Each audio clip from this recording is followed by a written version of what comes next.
नमस्कार, न्यूज 69 में आपका स्वागत है। मैं हूं आपके साथ अंकिता। चलिए बढ़ते हैं खबर की ओर। असम विधानसभा चुनाव की तारीखों की घोषणा हो गई है और प्रदेश में राजनीतिक पार्टी की यात्राएं, केंद्रीय नेताओं के दौरे, गांव कस्बों में लग रहे पोस्टर और झंडों ने चुनावी माहौल को तैयार कर दिया है। असम में केरल और पुडुचेरी के साथ एक चरण में 9 अप्रैल को मतदान होगा, जबकि वोट की गिनती 4 मई को। असम में विधानसभा की 126 सीटें हैं और इसका मौजूदा कार्यकाल 20 मई 2026 को खत्म होने वाला है।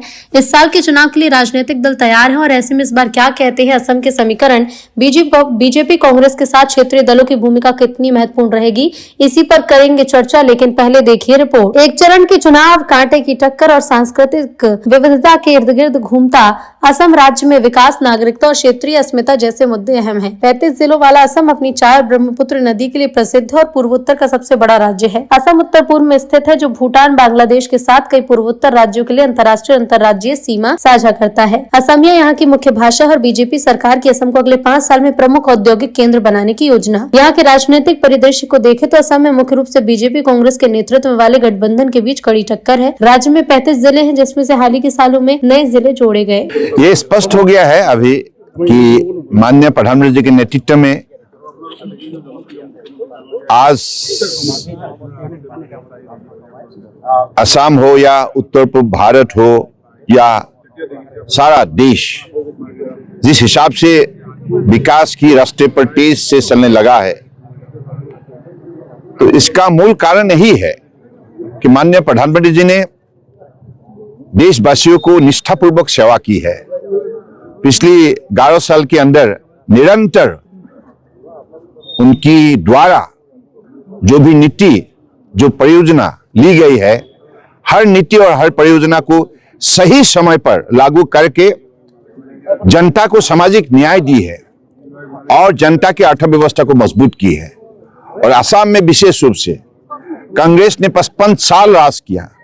55 साल राज करने के बावजूद कभी भी असम को उन्होंने विकास के रास्ते पर आगे ले जाने में सफल नहीं हुई। इसके बदले घोटाला, दुर्नीति और असम में आतंकवादियों को उन्होंने जो मान्यता दी कांग्रेस ने, इसकी वजह से हमें पीछे रहना पड़ा, अशांति में लोग जीना पड़ा।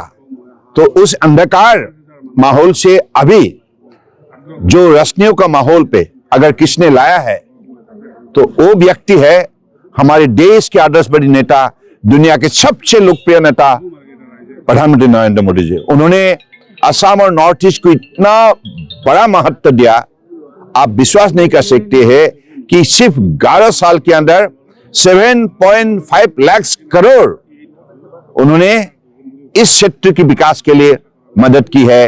और इससे साफ जाहिर है कि नरेंद्र मोदी जी हमारे असम और नॉर्थ ईस्ट के लिए वो हमेशा बड़ी निष्ठापूर्वक भक्ति भावनाओं से सेवा की है। तो इसलिए अगले दिनों में असम की जनता ने ये तय किया है कि फिर से मोदी जी के नेतृत्व में हमें बीजेपी सरकार बनाना होगा।